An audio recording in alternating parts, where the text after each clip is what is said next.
When the 6 pilots received their assignment, there was an immediate sense among them that this particular mission represented something fundamentally different from the endless stream of patrol flights and scrambled interceptions that had defined their combat experience throughout the grinding campaign in the Solomon Islands.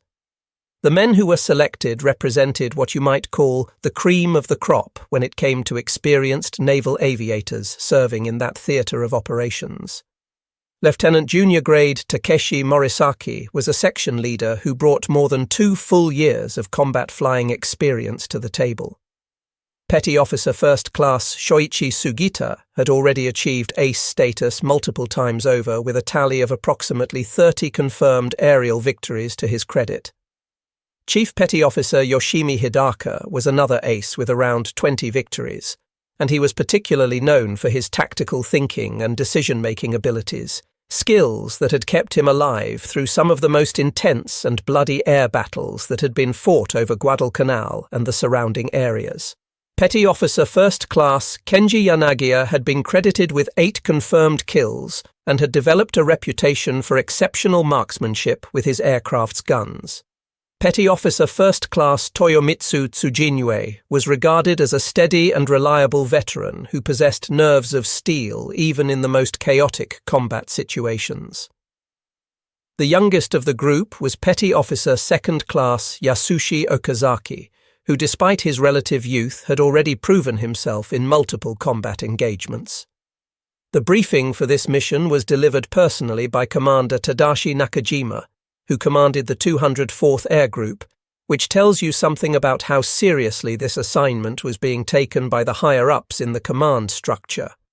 The message delivered to these 6 pilots was straightforward but carried enormous weight. The following day, specifically April 18th, these 6 men would have the supreme honor and responsibility of providing fighter escort for Admiral Yamamoto himself during an inspection tour that would take him to forward bases on Bougainville Island. To fully understand the gravity and significance of this assignment, you have to appreciate that Yamamoto wasn't merely another fleet commander in the standard military hierarchy. He was the principal architect behind Japan's entire naval strategy for the war. The mastermind who had conceived and planned the attack on Pearl Harbor that had brought America into the war, and he was perhaps the only leader in the entire Japanese military establishment who truly and deeply understood both the full extent of Japan's military capabilities and, just as importantly, the very real limitations that Japan faced when engaged in a protracted war against the absolutely massive industrial and economic might of the United States. The pilots understood immediately, and without any need for further explanation, that this was not just another routine mission to be added to their logbooks, but rather a sacred trust that had been placed upon them. The Admiral's itinerary called for him to fly to the forward bases at Balali and Buin, where his purpose was to personally congratulate and recognize the pilots who had just finished participating in what was called Operation IGO, which had been a major Japanese air offensive operation in the region. What those Japanese pilots who were preparing their aircraft at the major base at Rabaul had absolutely no way of knowing at that moment was that approximately 1,600 miles away across the Pacific Ocean at Pearl Harbor, American cryptanalysts had just pulled off what would turn out to be one of the single greatest intelligence coups of the entire war. On April 14th, which was 4 days before the scheduled flight, multiple American radio intercept stations that were constantly monitoring Japanese military communications had detected and captured a Japanese naval message that had been designated with the identifier NTF131755. This message had been encoded using what the Japanese called the JN25D cipher system, which was supposed to be secure and unbreakable, but which American codebreakers had actually been steadily and systematically unraveling and penetrating ever since even before the pivotal Battle of Midway had taken place the previous year. The message in question had been addressed to multiple commands, including Base Unit No. 1, the 11th Air Flotilla, and the 26th Air Flotilla, and it contained something that was absolutely unprecedented in terms of the level of operational detail it provided. What the American cryptanalysts found when they decrypted this message was a complete and detailed itinerary of Admiral Yamamoto's upcoming inspection tour, And it didn't just give general information about where he would be going. It provided exact departure times, precise arrival times, and even the specific routing that would be followed. At the facility known as Fleet Radio Unit Pacific, the decrypted message revealed Yamamoto's schedule with a level of minute precision that the American intelligence officers could hardly believe they were seeing. The departure from Rabaul was scheduled for precisely 0600 hours. Arrival at the Balal Island airstrip was set for 0800 hours. From there, he would transfer to surface transport, specifically a subchaser vessel, at 0840, and this would take him to Shortland Island, with arrival at Shortland scheduled for 0940 hours. The itinerary included time for lunch with senior officers at the base, followed by a departure from Shortland at 1400 hours in the afternoon, with the return flight to Rabaul scheduled to arrive by 1540 or 3:40 in the afternoon. The American intelligence officers reviewing this decrypt could hardly believe the stroke of good fortune that had just fallen into their laps. The Japanese, with their well-known cultural obsession for detailed planning and extreme punctuality, had inadvertently provided what amounted to a perfect blueprint for an assassination operation.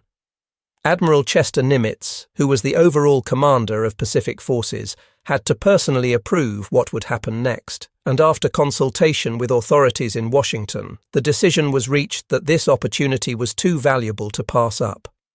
The order was given that Yamamoto must be eliminated, and planning immediately began for what would be designated Operation Vengeance. At Henderson Field on Guadalcanal, which was the main American air base in the Solomon Islands that had been captured from the Japanese and built up into a major operational facility, the planning process for Operation Vengeance began with military planners having to confront a sobering mathematical reality that would make this mission extremely challenging. The distance from Guadalcanal to the calculated interception point in the vicinity of Bougainville was approximately 420 miles, which represented the absolute outer limit of the operational range for the P-38 Lightning fighter, and this range could only be achieved if the aircraft were equipped with auxiliary external fuel tanks and if the navigation was executed with near-perfect precision. Major John Mitchell, who commanded the 339th Fighter Squadron, worked through the entire night of April 17th along with his operations staff, performing detailed calculations of fuel consumption rates at various altitudes and speeds, analyzing wind speed and direction predictions, and calculating the precise timing that would be required to intercept Yamamoto's flight at the only point where it would be within the maximum range of the American fighters and where it would be flying at low altitude and therefore vulnerable to attack. The operational plan that emerged from this intensive planning session was audacious in the level of precision that would be required for success. A total of 18 P-38 Lightning fighters were initially assigned to the mission, though as it turned out, only 16 would actually take off and fly the mission after 2 of the aircraft developed mechanical problems during the engine startup procedures. These 16 P-38 fighters would fly a very carefully calculated route that had been specifically designed to keep them beyond the effective range of Japanese radar installations, and also beyond the observation range of Japanese coast watchers who were known to be operating throughout the Solomon Islands region. The plan called for maintaining complete radio silence throughout the entire outbound flight, and the aircraft would fly at extremely low altitude, essentially at wave-top height just above the ocean surface, to avoid visual detection by any Japanese observers who might be on islands below their flight path. The route was broken down into 5 distinct legs, each one precisely timed and with specific navigation checkpoints, and the plan had absolutely no margin for error because any deviation from the planned route, any mechanical failure that forced an aircraft to abort, or any navigational error that put them even slightly off course would result in either missing the interception entirely or running out of fuel before being able to return to base. The intercept time was calculated for precisely 0935 hours in the morning, which would give the American fighters exactly 15 minutes of time over the target area to complete their attack before fuel considerations would force them to turn around and head back toward Guadalcanal, and even then the return flight would leave them with minimal fuel reserves. The 6 Zero fighter pilots who were preparing their aircraft at Rabaul for the escort mission were flying the A6M-3 Model 22 variant of the Zero, which represented an evolution of Japan's most famous and celebrated fighter aircraft. But by April of 1943, this evolution had actually become something of a liability rather than an advantage. The original Zero that had stunned the aviation world when it first appeared in combat in 1940 had been genuinely revolutionary in its design, representing what seemed like a perfect synthesis of 3 critical performance factors: range, maneuverability, and firepower. And these capabilities had been achieved through an absolutely radical approach to weight reduction in the aircraft's design.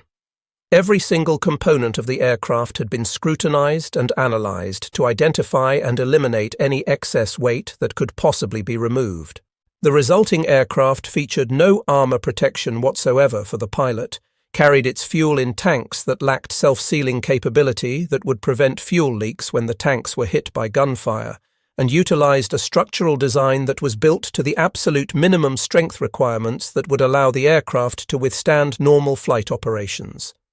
The result of all these weight-saving measures was a fighter aircraft that could outmaneuver virtually anything else in the sky at the time, and it possessed a range that seemed almost impossible to believe for an aircraft that was designed to operate from aircraft carriers.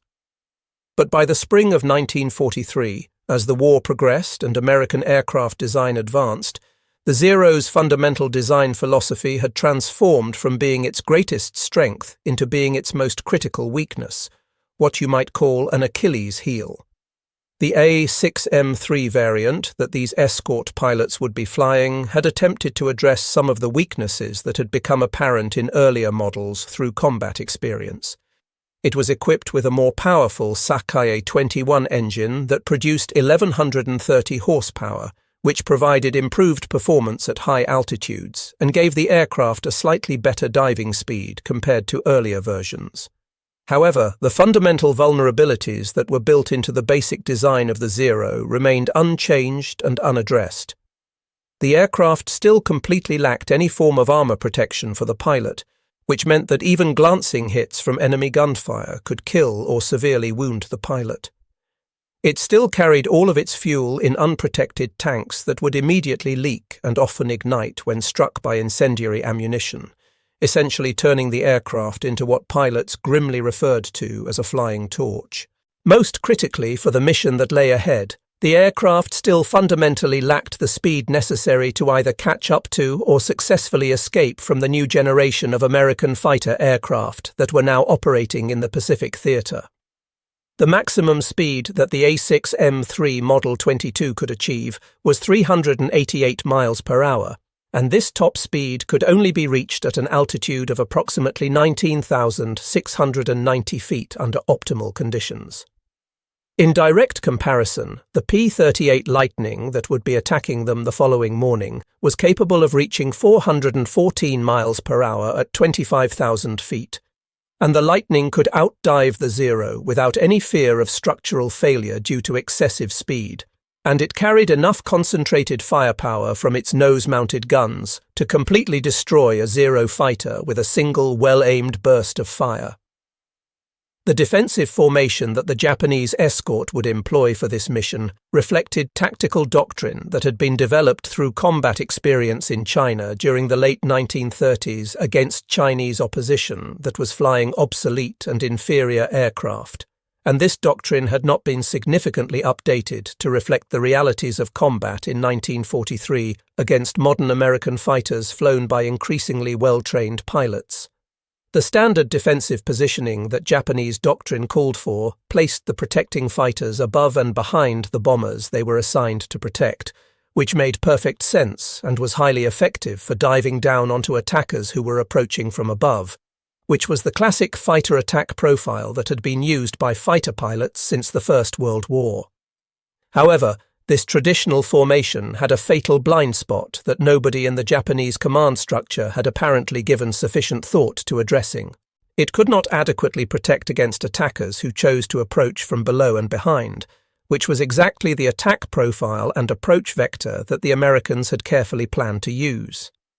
The 6-0 pilots would be positioned at an altitude of approximately 6,500 feet, flying about 1,500 feet above and behind the two Mitsubishi G4M bomber aircraft, which were nicknamed Betty by the Allies, from the 705th Air Group. Bomber number 323 was carrying Admiral Yamamoto and his immediate staff, while bomber number 326 was carrying Vice Admiral Matome Ugaki along with other staff officers. The escort pilots would be scanning the sky constantly, but they would be looking primarily above them and ahead of them for threats, because that was where enemy fighters were expected to come from, diving down from higher altitude. Meanwhile, the actual threat would be approaching from below, climbing up from wavetop height where the Japanese pilots were not expecting to see enemy aircraft. As the Japanese formation approached the coast of Bougainville Island at approximately 9:30 hours on the morning of April 18th, the 6-0 pilots were maintaining what they considered to be a vigilant watch on the sky above them and ahead of their position. This was where threats had always historically come from in their combat experience, enemy fighters diving out of the sun, using their altitude advantage to build up speed for a single slashing high-speed attack before climbing back up to altitude. Lieutenant Morisaki, who was leading the escort formation, had positioned his two three-plane sections perfectly according to established Japanese fighter doctrine, maintaining spacing between aircraft that would allow for mutual support while also covering the largest possible area of sky around the bombers. They were now flying over the dense jungle terrain of Bougainville, and the airfield at Balal was visible in the distance ahead of them, probably no more than 5 minutes of flying time away from touchdown. The most dangerous part of the entire journey seemed to be nearly complete, and within a few more minutes they would have successfully delivered the Admiral to his destination. But the threat was not coming from where anyone expected it to come from, or at the time when they expected it. At precisely 9:34 hours, Major Mitchell's top cover flight of P-38s, which had been designated to provide high cover while another flight made the actual attack, spotted the Japanese formation at exactly the position where American intelligence had predicted they would be, with 2 bomber aircraft and 6 fighter escorts flying in perfect formation, completely unaware that 16 American fighters were approaching from the south at extremely low altitude just above the jungle treetops. Mitchell pressed his radio transmit button for what was the first radio transmission that had been made by any of the American pilots in more than 2 full hours of flight time. His brief message was simply, "Bogies, 11 o'clock high," using standard aviation terminology to indicate enemy aircraft at a specific position relative to his own aircraft. Captain Thomas Lanphier, who was leading the killer flight that had been specifically designated to attack the bombers, could hardly believe the incredible good fortune of finding the Japanese formation exactly on schedule, exactly where they had been predicted to be, and completely oblivious to the presence of 16 American fighters that were now beginning their attack run. The P-38 fighters jettisoned their external drop tanks to reduce drag and increase maneuverability, and they began their climbing attack approach toward the Japanese formation. What happened during the next few minutes occurred with such incredible speed and took place so quickly that the participants who survived would spend decades afterward arguing about the exact sequence of events and who did what during the actual combat. The Zero escort pilots, who had been diligently scanning the sky above them and watching the ocean horizon below, completely failed to spot the olive-drab painted P-38 fighters climbing up from below until the American fighters were already well within effective gun range and beginning to line up their shots.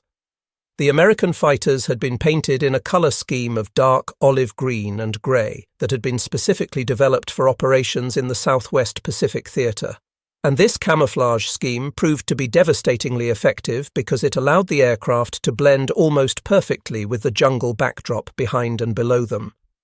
By the time that Petty Officer Yanagiya, who was flying in the outermost position on the right side of the Japanese formation and therefore had the best vantage point to spot aircraft approaching from that direction, finally spotted the approaching P-38 fighters and shouted a warning over his radio, Lieutenant Rex Barber in his P-38 was already positioned within approximately 50 yards behind and below Yamamoto's bomber, with his finger on the trigger of his guns ready to fire.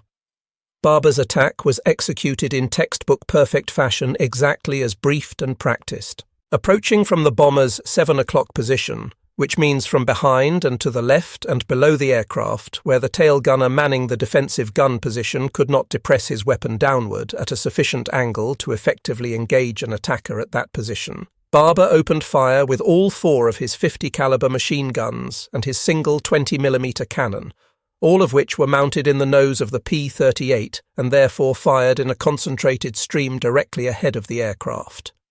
The concentrated firepower from all 5 weapons tore into the Betty bomber's right engine, the right wing root where the wing joined the fuselage, and the fuselage itself.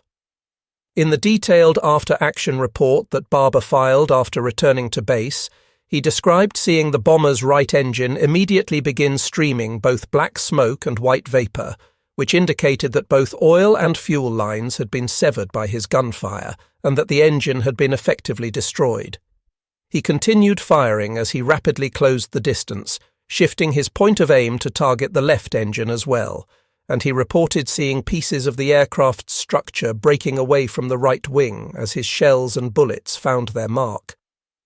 At almost exactly the same moment, Lieutenant Morisaki, who was leading the Zero escort formation, realized what was happening and immediately rolled his fighter into an inverted position and pulled through what pilots call a split S maneuver, diving at full throttle directly toward the attacking P-38 fighters with his wingman following his lead and attempting to match his maneuver. But the geometry of the situation and the simple physics of acceleration and distance made any effective intervention essentially impossible. They were starting from a position 1,500 feet above the action and several hundred yards behind where the actual attack was taking place, and even diving at full throttle and pushing their Zero fighters right to the edge of their structural limits, they simply could not cover that distance fast enough to reach the American fighters before the fatal damage had already been inflicted on the bomber carrying Admiral Yamamoto. Chief Petty Officer Hidaka, who was leading the right side section of the escort formation, immediately banked his Zero fighter hard to the right toward Barber's P-38 Lightning in an attempt to get into a firing position, but the American pilot was already in the process of pulling away from the mortally wounded bomber, using the Lightning's superior speed and acceleration to escape from the combat area before any of the Zero fighters could successfully bring their weapons to bear on his aircraft. Yamamoto's bomber, which had been mortally damaged by Barber's concentrated gunfire with its right engine completely destroyed and trailing flames and with critical damage to the control surfaces, nosed downward toward the dense jungle below. The pilot, Warrant Officer Takeo Katani, fought desperately and with all his skill to maintain some degree of control over the crippled aircraft, but with one engine completely destroyed and producing no power while the other engine was running at full power, and with the flight control surfaces damaged and responding sluggishly if at all, the aircraft was essentially doomed and uncontrollable.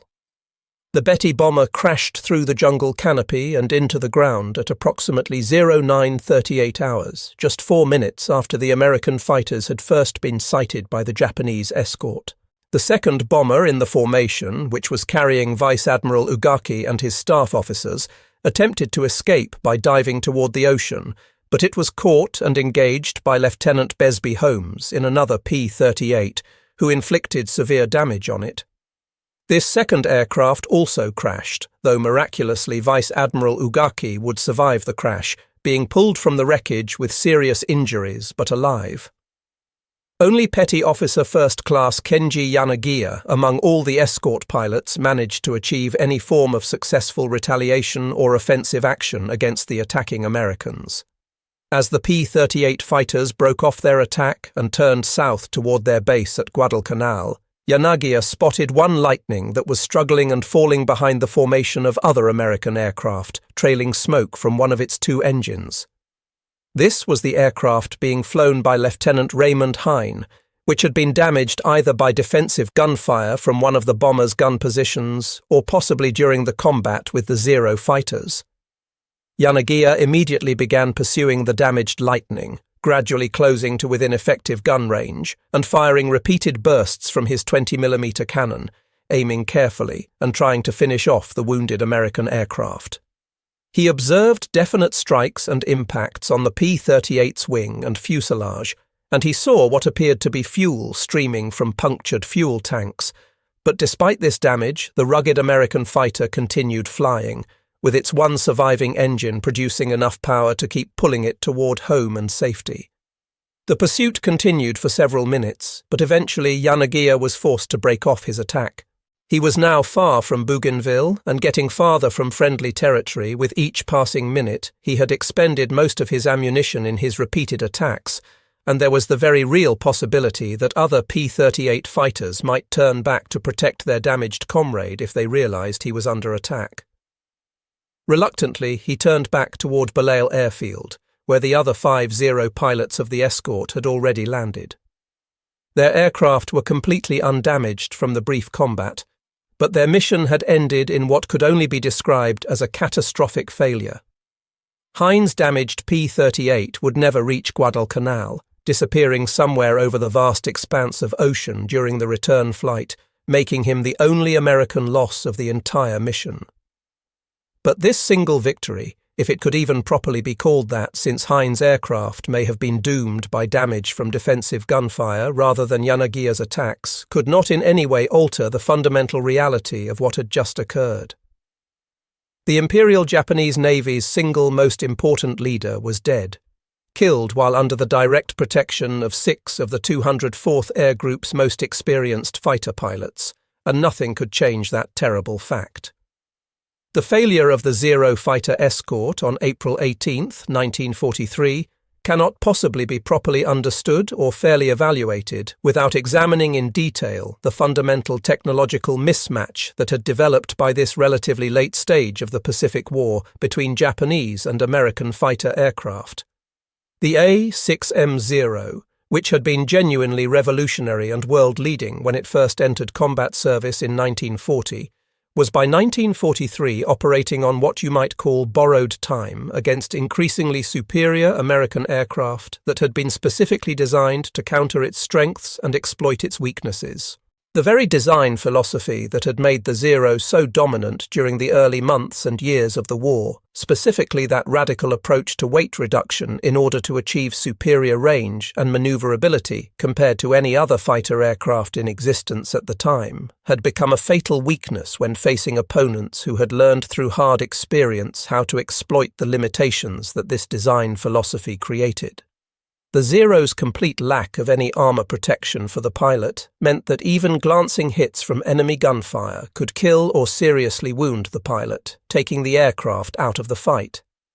The absence of self-sealing fuel tanks, which were standard equipment on American fighters by this point in the war, turned the Zero into what amounted to a flying incendiary bomb when struck by the incendiary rounds that were standard ammunition in American aircraft guns.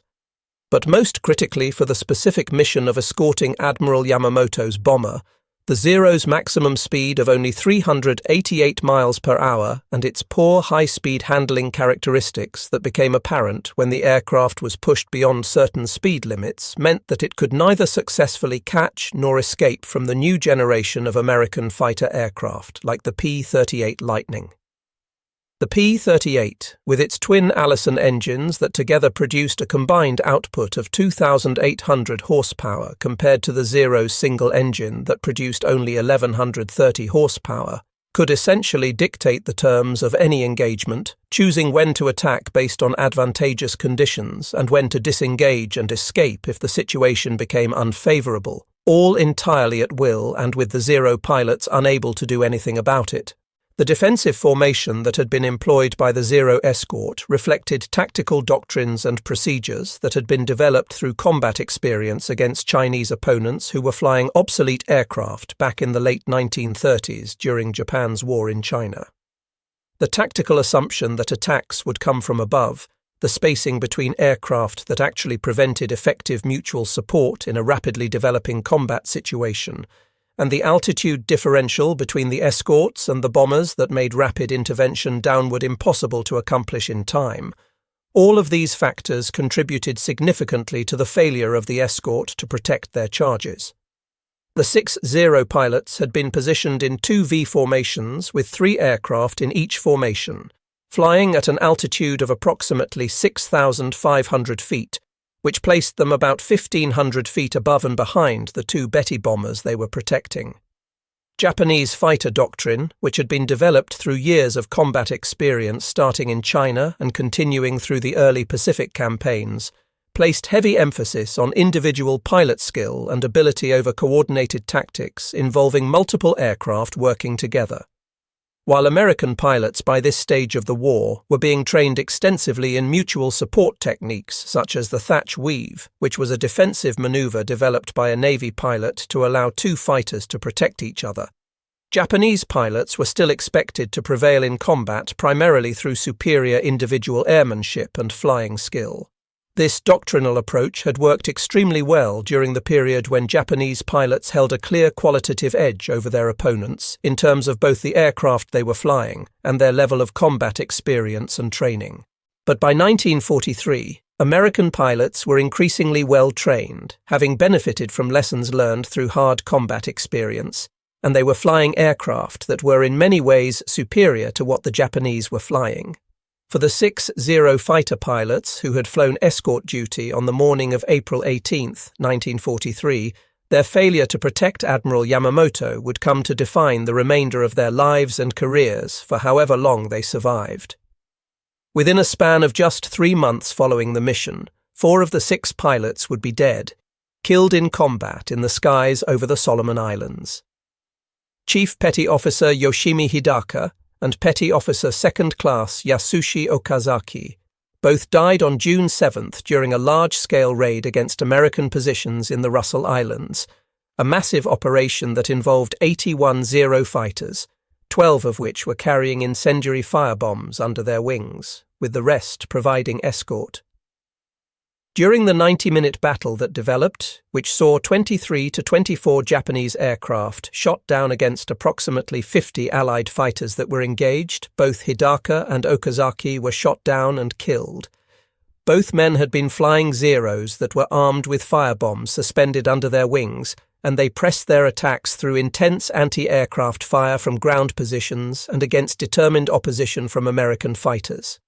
Lieutenant Junior Grade Takeshi Morisaki, who had been the leader of the entire escort formation, was killed on June 16th, just 9 days after Hidaka and Okazaki fell, during an attack against Allied transport ships off Lunga Point on Guadalcanal.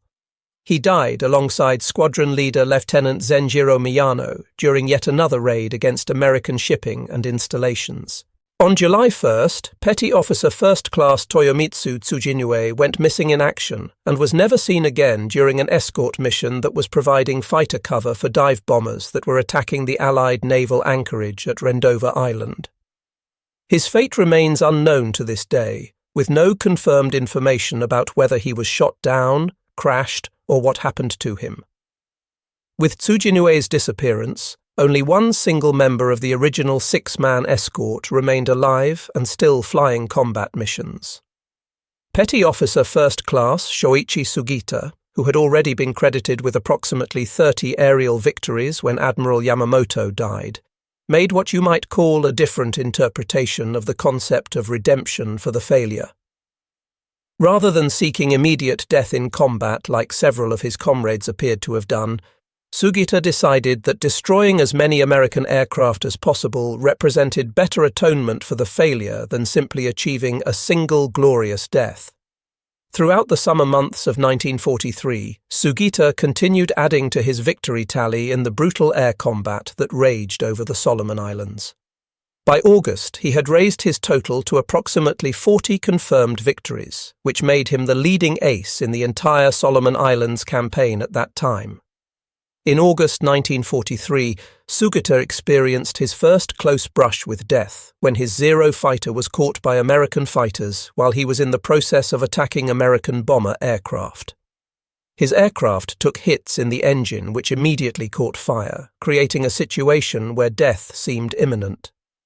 In an act that most Japanese pilots of that era would have considered deeply shameful due to the cultural stigma attached to such actions, Sugita bailed out of his burning fighter aircraft and parachuted down into Japanese-held territory, surviving with severe burns over parts of his body. After receiving initial treatment for his burns, he was evacuated back to Japan for a longer recovery period, which temporarily ended his combat flying career. After spending 7 months recovering from his injuries, Sugita returned to combat duty in March 1944, now holding the rank of Petty Officer Second Class, and he was assigned to the 263rd Air Group, which was stationed in Guam.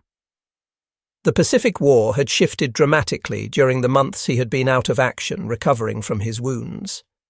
The Americans had seized control of the Marshall Islands, had effectively neutralized the major Japanese base at Truk through repeated air attacks, and were now preparing to launch their assault against the Marianas Islands chain. In June 1944, Sugita's unit was merged with the 201st Air Group in the Philippines, and this combined unit was then reorganized to become the first official kamikaze unit under the command of Vice Admiral Takejiro Onishi.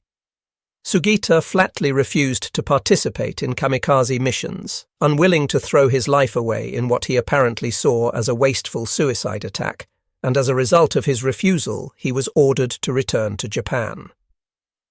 During June 1944, before being sent back to Japan, Sugita participated in what became known as the Battle of the Philippine Sea, which American pilots and sailors would later refer to with grim humor as the Great Marianas Turkey Shoot, due to the incredibly lopsided losses suffered by Japanese naval aviation. On June 19th, the Japanese Navy launched what would be its largest carrier-based air operation since the Battle of Midway 2 years earlier. The results were absolutely catastrophic for Japan. American fighter aircraft and anti-aircraft guns from the fleet destroyed over 300 Japanese aircraft during the day's fighting, essentially wiping out Japanese carrier air power. Sugita somehow managed to survive even though his unit, the 263rd Air Group, was effectively annihilated during the battle. 6 aircraft from his group attempted to escape to the Japanese base on Guam, but they were intercepted and ambushed by American F-6F Hellcat fighters. 5 of the 6 aircraft were immediately shot down, but Sugita's Zero, despite being hit repeatedly and having its navigation equipment destroyed by gunfire, somehow made it to a Japanese airfield on the island of Rota, making him the sole survivor of his entire unit. By January 1945, now promoted to the rank of Chief Petty Officer, Sugita joined the elite 301st Fighter Squadron, which was part of the 343rd Naval Air Group stationed at Kanoya Air Base in Kyushu, which is the southernmost of Japan's main home islands. By this late stage of the war, he had accumulated an officially credited total of 70 aerial victories. On April 15, 1945, almost exactly 2 years to the day after Admiral Yamamoto's death, American carrier aircraft launched a major attack against Kanoya Air Base. F-6F Hellcat fighters from the aircraft carriers USS Independence and USS Randolph caught the 343rd Naval Air Group during the vulnerable phase of takeoff operations. Sugita's aircraft, which was a Kawanishi N-1K2J Shidenkai fighter, one of Japan's most advanced fighters developed late in the war, was hit by American gunfire just as it was becoming airborne and lifting off from the runway. The aircraft crashed just beyond the end of the runway, and Sugita died instantly at the age of 28, having survived longer than any other combat pilot from the Yamamoto escort mission, but never having achieved the redemption through victory that he had been seeking. In Japan, Kenji Yanagiya, who had been severely wounded during the June 7, 1943 combat mission, underwent an extended recovery period from the devastating injuries he had suffered. The complete amputation of his right hand, with only his small finger remaining attached to his wrist, effectively ended any possibility of him ever returning to combat flying duty. He was promoted to the rank of warrant officer in recognition of his service and was assigned as a flight instructor at Kasumigaura Naval Air Station, where he spent the remainder of the war training new pilots who would go on to fly combat missions. When Japan formally surrendered on August 15, 1945, bringing the war to its conclusion, Yanagiya was one of approximately 5,000 surviving Japanese naval aviators out of the more than 25,000 men who had served in naval aviation during the war, which gives you some sense of the horrific attrition rate that Japanese pilots suffered. After the war ended, Yanagiya returned to Tokyo and eventually found employment working in a small trading company. For nearly 3 complete decades following the end of the war, he told absolutely no one about his role in the Yamamoto escort mission. The burden of being the sole survivor of the escort who had failed to protect the admiral remained a source of private shame that he could not bring himself to share with anyone.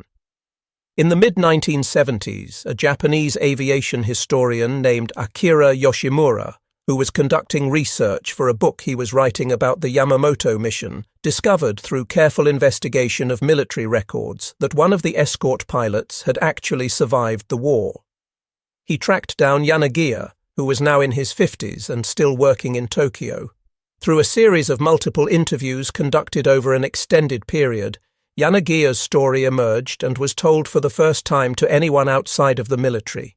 He described in detail the process of being selected for the mission, the immense pride that all 6 pilots felt at being chosen for such an important honor, the defensive formation they had been flying over Bougainville, the devastating speed with which the American attack had been carried out, and the impossible physics and geometry that had made intervention to save the admiral impossible once the attack had begun. Yanagiya provided what was essentially the first comprehensive Japanese perspective on why the mission had failed in the way it did.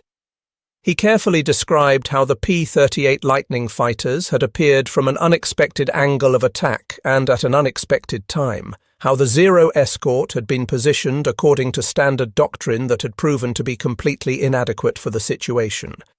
how the American fighters were significantly faster than the Zeros, which allowed them to execute their attack and then escape before the escort could respond effectively.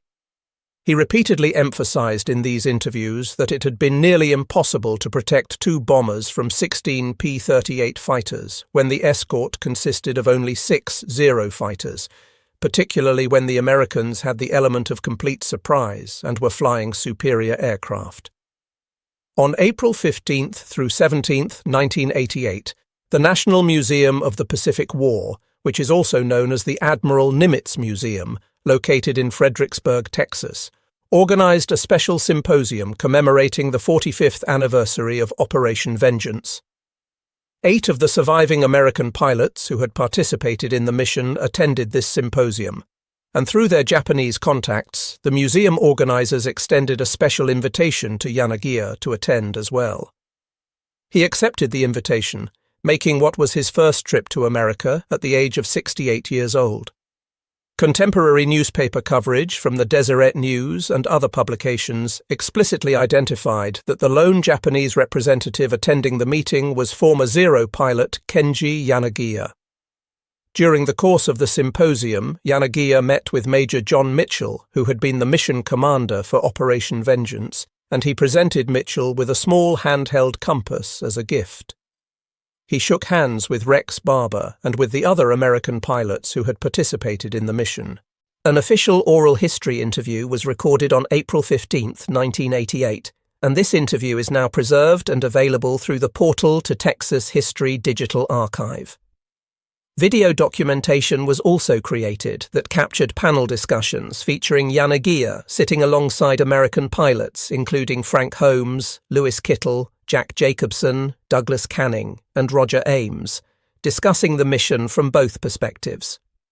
Yanagiya lived for another 20 years following the symposium, during which time he gave numerous interviews to historians and appeared in several documentary films about the mission. Throughout all of these interviews and appearances, he consistently maintained his position that the failure to protect Admiral Yamamoto had been inevitable given all the circumstances that existed, including the fact that they were flying obsolescent aircraft that were outmatched by the American fighters, that they were following outdated tactical doctrine that didn't account for the way aerial combat had evolved, and that they were facing an enemy who knew exactly when and where to strike thanks to having broken Japanese codes. On February 29, 2008, Kenji Yanagiya died at the age of 88, marking the end of the last direct witness to one of World War II's most historically consequential few minutes of combat. The failure to protect Admiral Yamamoto on the morning of April 18, 1943, was ultimately and fundamentally a failure of technology and intelligence rather than any failure of courage, skill, or dedication on the part of the 6 escort pilots. The Zero fighter, which had been genuinely revolutionary and world-leading when it first appeared in combat in 1940, had become dangerously obsolescent by the spring of 1943. The aircraft's complete lack of armor protection for the pilot, the absence of self-sealing fuel tanks, and most critically its lack of competitive speed compared to newer American fighters made it fundamentally incapable of countering the boom and zoom tactics that American pilots had developed and were now employing. The P-38 Lightning could engage Japanese fighters when conditions were favorable, and could disengage and escape at will when conditions were unfavorable, essentially dictating all the terms of combat in a way that completely negated the Zero's traditional advantages in maneuverability and turning ability. The A6M3 Model 22's maximum speed of 388 miles per hour at 19,690 feet altitude was significantly and importantly slower than the P-38's 414 miles per hour capability at 25,000 feet. The Lightning's twin Allison engines produced a combined output of 2,800 horsepower, compared to the Zero's single engine that produced only 1,130 horsepower. The P-38 could climb at a rate of 3,500 feet per minute, which was 1,650 feet per minute faster than what the Zero could achieve, and the Lightning maintained superior performance at altitudes above 20,000 feet thanks to its turbo-supercharger-equipped engines. The successful breaking of the JN-25D cipher system by American cryptanalysts represents one of the greatest intelligence successes in the entire history of military operations. The detailed itinerary that had been broadcast by the Japanese command gave the Americans absolutely everything they needed to plan and execute the interception with precision. The original message had been sent to multiple different commands as part of the post-operation I-GO coordination and planning, and it specified exact times and specific locations with a level of detail that made planning the ambush relatively straightforward once the decision had been made to carry it out. This intelligence coup was further magnified by Japanese overconfidence in the security of their cipher systems and a corresponding failure to implement even basic operational security measures that might have made the attack more difficult. The Japanese Navy's fundamental inability to even conceive of the possibility that their codes might have been compromised persisted not just up until Yamamoto's death, but even afterward.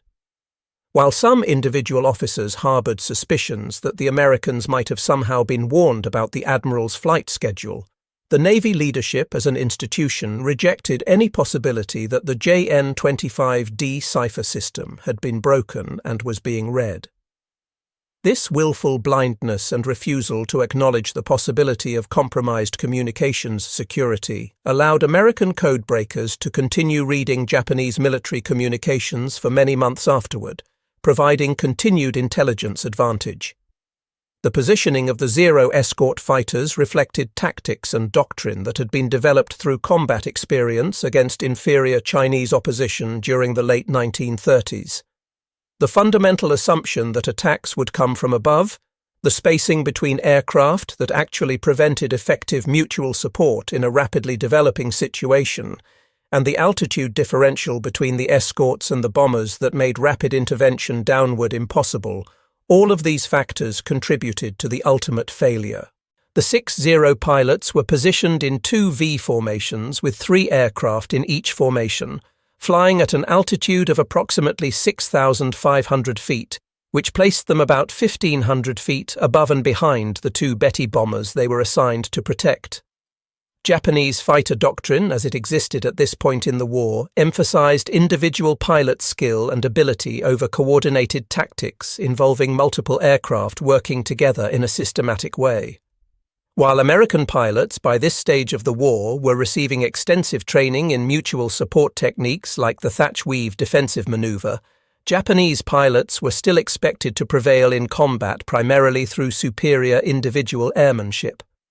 This doctrinal approach had worked extremely well during the period when Japanese pilots held a clear qualitative edge over their opponents in terms of both aircraft performance and pilot experience and skill. But by 1943, American pilots were increasingly well trained, having benefited from lessons learned through extensive combat experience, and they were flying aircraft that were superior in many important respects to what the Japanese were flying. For the 6 Zero fighter pilots who flew escort duty on April 18, 1943, their failure to protect Admiral Yamamoto defined and overshadowed everything else in the remainder of their lives and military careers. Within just 3 months after the mission, 4 of the 6 men were dead, killed in combat in the skies over the Solomon Islands. Chief Petty Officer Yoshimi Hidaka and Petty Officer Second Class Yasushi Okazaki both died on June 7th.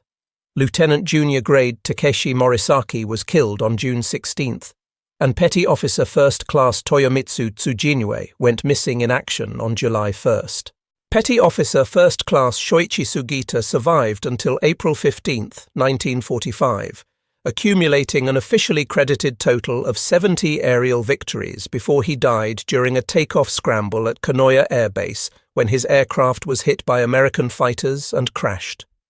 Only Kenji Yanagiya survived the entire war, living with the burden and weight of failure and survival until his death in 2008 at the age of 88. The 204th Air Group, from which all 6 escort pilots had been selected, suffered devastating losses throughout the remainder of 1943 and into 1944. The unit had originally been formed on November 1st, 1942, through the simple redesignation and renaming of the 6th Air Group, and it operated primarily from the major base at Rabaul during the extended Solomon Islands campaign. By the time the war ended, very few of the unit's original pilots had survived the continuous attrition of combat operations. The death of Admiral Yamamoto dealt a psychological blow to Japan from which the nation's military never truly recovered. He was not merely one fleet commander among several, but rather the intellectual architect of Japanese naval strategy for the entire war. His deep understanding of American industrial capacity and economic power, his repeated warnings about the dangers of a protracted war against such an opponent, and his ability to conceive and plan operations of the scale and audacity of the Pearl Harbor attack made him essentially irreplaceable in terms of strategic thinking and operational planning. His successor as commander of the combined fleet, Admiral Minechi Koga, while certainly a competent officer, lacked both Yamamoto's strategic vision and his personal charisma that had made him such an inspirational leader. For the Americans, the successful assassination and elimination of Yamamoto validated and confirmed the value and importance of their intelligence-gathering capabilities and code-breaking efforts, and it demonstrated their growing ability to conceive, plan, and execute complex, long-range operations with precision. The mission became something of a template and model for similar operations that would be carried out throughout the remainder of the Pacific War. 18 P-38 Lightning fighters had initially been assigned to Operation Vengeance, though only 16 actually took off and flew the mission after 2 aircraft developed mechanical problems during the engine startup procedures and had to abort before takeoff. The failure to protect Admiral Yamamoto was not a failure attributable to the 6 individual escort pilots themselves, but rather represented a failure of the entire Japanese military system as it existed by the spring of 1943. It represents and symbolizes the historical moment when individual courage, skill, and dedication could no longer compensate for and overcome technological disadvantages and intelligence deficiencies. The Zero pilots did absolutely everything that their training and their doctrine prescribed and required them to do, but their training and their established doctrine were fundamentally and fatally flawed when applied against the realities of combat in 1943. The question of whether the Zero escort could possibly have saved Admiral Yamamoto if they had been positioned differently, or if they had spotted the attacking Americans earlier, is one that historians have debated, but the harsh and realistic answer appears to be that they probably could not have prevented the outcome. Even if the escort pilots had somehow managed to spot the approaching P-38 fighters several seconds earlier than they actually did, even if they had been positioned at a lower altitude that would have allowed them to intervene more quickly, the fundamental speed and firepower advantage that the American fighters possessed was simply too decisive to overcome. The P-38 fighters needed only a matter of seconds to inflict the fatal damage on the unarmored Betty bombers. The Zero escort pilots might possibly have made the attack more costly for the Americans in terms of their own casualties, but they almost certainly could not have actually prevented the destruction of Yamamoto's aircraft given all the circumstances. The story of why these Japanese pilots failed to protect Admiral Yamamoto is therefore not merely a tale of a single military mission that went wrong, but rather serves as a microcosm and representation of Japan's larger ultimate defeat in the Pacific War. It demonstrates and illustrates how technological superiority, intelligence advantage, and tactical innovation can overwhelm and defeat traditional military virtues like courage, skill, and dedication when those traditional virtues are not supported by adequate equipment and sound doctrine. The 6 Zero pilots represented the best of experienced Japanese naval aviation as it existed at that point in the war, but by April 1943, experience and dedication alone were no longer sufficient to guarantee success. The mission to protect Admiral Yamamoto occurred at what amounted to the culmination of Operation I-Go, which was Yamamoto's last major offensive operation. The Japanese claimed to have sunk 1 cruiser, 2 destroyers, and 25 transport ships, while destroying 175 Allied aircraft during this operation. The actual Allied losses, when carefully documented after the fact, were approximately 25 aircraft and several ships damaged or sunk, which shows the significant gap between Japanese claims and reality. The operation had involved concentrating approximately 350 aircraft, which included carrier-based aircraft that had been brought ashore from the aircraft carriers Zuikaku, Zuiho, Junyo, and Hiyo, for a series of strikes that were conducted between April 1st and April 16th, 1943. Japanese losses during this operation totaled approximately 55 aircraft destroyed. Yamamoto had been flying forward to the bases at Balale and Buin specifically to personally congratulate and recognize the units that had participated in Operation I-Go, when American intelligence, having successfully broken and read the JN-25D cipher system, learned of his exact itinerary, including precise times and locations. The precision and accuracy of American operational planning for what became Operation Vengeance, with 16 P-38 Lightning fighters navigating over 420 miles over open ocean while maintaining complete radio silence and arriving at the interception point at exactly 9:35 hours as planned, represents a clear demonstration of how far American operational capabilities had evolved and advanced by the spring of 1943. The wreckage of Betty Bomber No. 323, which had been carrying Admiral Yamamoto, remains to this day in the dense jungle of Bougainville, serving as a memorial and monument to Admiral Yamamoto and the staff officers who died with him. The 6 Zero pilots who failed to protect him are remembered today primarily through the testimony and interviews that Kenji Yanagiya provided during the final decades of his life.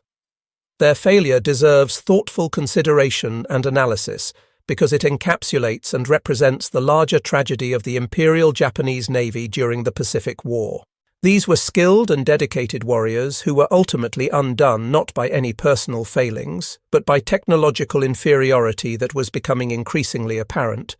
by doctrinal rigidity that prevented adaptation to changing circumstances, and by intelligence failures that put them at a fatal disadvantage before combat even began.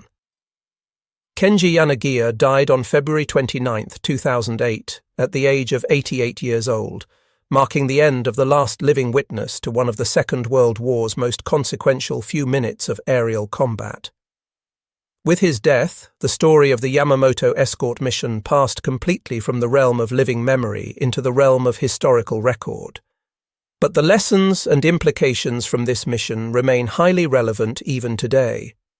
The dangers of technological complacency and failing to keep pace with advances in military technology, The absolutely critical importance of communications, intelligence, and security, the necessity for military doctrine to continuously evolve and adapt based on actual combat experience and changing circumstances, and ultimately the inherent limits of human courage and skill when confronted with systematic disadvantages in equipment and information. The 6-0 pilots who flew on April 18, 1943, should not be remembered as failures in any personal sense. They were men who were asked to accomplish something that was essentially impossible given the circumstances they faced, and their inability to achieve success marked not any inadequacy on their part, but rather the beginning of the end for Imperial Japan's ambitions in the Pacific.